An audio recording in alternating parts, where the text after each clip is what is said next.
Kianja tenisy kianja roa azo ilalovana tenisy amin'ny andro alina io no vokatra lehibe ao an'ny club an'ny Aksa izay nitokanana ny zoma hariva teo manaraka ny fenitra iraisam-pirenena izany kianja roa izany izay ahafahana amin'ny lalao tenisy amin'ny andro alina.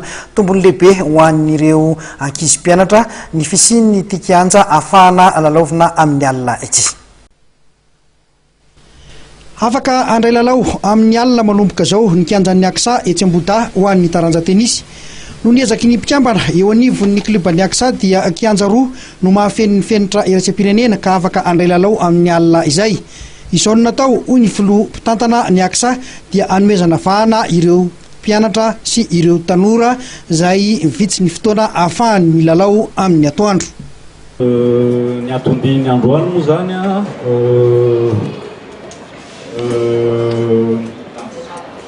inauguration ni terrain ni Aksa, terrain 1 et 2. Terrain efa teo izy teo fa terrain éclairé zany manomboka androany 9 juin. Dia zao zany ny tena fandehan'ireo terrain reo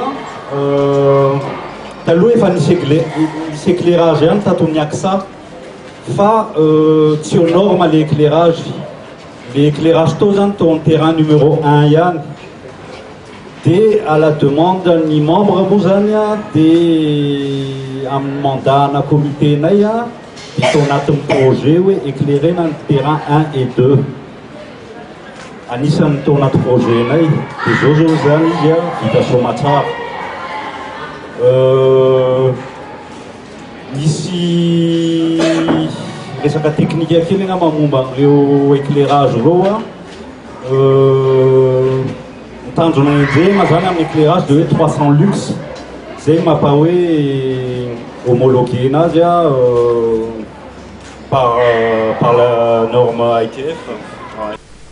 Mitetina efapolo tapitrisa ariary no fametrahana ny jiro ny hanazava ireto kianja roa ireto araka ny nambaran'ny filohan'ny Aksa ihany.